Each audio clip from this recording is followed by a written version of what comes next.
আমাদের সামনেও ক্লিয়ার হওয়া দরকার। আরে ভাই, আমার রাস্তা ডানেরটা না বামেরটা, না আমি মাঝখানে আছি, একটু দেখাও, একটু শুনো, তুমিও শুনো।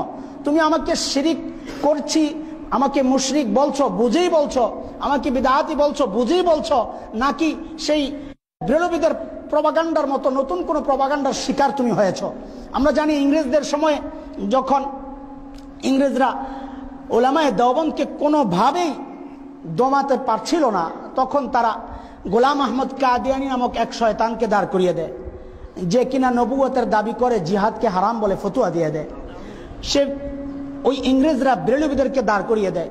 ওই বেরলভীরা কিতাব লেখে, ওই কিতাবের মধ্যে মিথ্যা কথা, জাল কথা, উলামায়ে দেওবন্দের আকীদা না এমন আকীদাগুলো লেখে লেখে সৌদি ওলামাদের কাছে পাঠায় বলে যে এই হচ্ছে উলামায়ে দেওবন্দ, তারা এই শিরক করে, এই শিরক করে, এই শিরক করে। উলামায়ে দেওবন্দের এই সমস্ত আকীদা দেখে সৌদির উলামায়ে কেরাম ফতোয়া দিয়ে দিচ্ছেন যে তাইলে উলামায়ে দেওবন্দ মুশরিক, বা সৌদি থেকে ফতোয়া নিয়ে আসছে। এই সৌদির ফতোয়া নতুন কিছু নয়, সে বেরলভীদের থেকেই শুরু।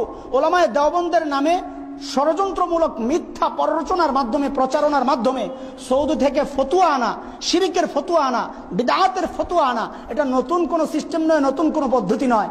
ইতিহাস সাক্ষী, বেরলভীরা সর্বপ্রথম এই পদ্ধতির আবিষ্কারক, এই পদ্ধতির প্রয়োগকারী তারাই সর্বপ্রথম। বেরলভীরা ওই কাজ সেরে যখন ভারতে আসলো, সারা ভারতে এক বিশৃঙ্খল অবস্থা। সমস্ত ভারতের আপামর জনসাধারণ মুসলমান, যাদের আস্থার প্রতীক ছিল উলামায়ে দেওবন্দ, যাদের বিশ্বাসের প্রতীক ছিল উলামায়ে দেওবন্দ, সেই উলামায়ে দেওবন্দ একটা অনাস্থার জায়গায় পড়ে গেছে। উলামায়ে দেওবন্দ এক রিস্কি জায়গায় পড়ে গেছে। যাদেরকে উলামায়ে আহলুল আরব, আরবের আলেমরা যাদেরকে বিদআতি বলেছে, যাদেরকে মুশরিক বলেছে, সেই উলামায়ে দেওবন্দকে তারা কি করে বিশ্বাস করে? কিন্তু উলামায়ে দেওবন্দ এমন এক জাতি, ভ্রান্ত যেদিক থেকে এসেছে, যেই ভেসে এসেছে, কাদিয়ানির ভেসে হোক, ইংরেজদের ভেসে হোক, দালালের ভেসে হোক, নাস্তিকের ভেসে হোক, মুরতাদের ভেসে হোক, উলামায়ে দেওবন্দ শুরু থেকে আজ পর্যন্ত সে প্রমাণ দিয়ে আসছে। ইনশাআল্লাহ কিয়ামত পর্যন্ত সে প্রমাণ দিয়ে যাবে। বাতিল তুমি যেদিক থেকে আসো, উলামায়ে দেওবন্দ তোমাকে প্রতিহত করতে প্রস্তুত আছে ইনশাআল্লাহ তাআলা।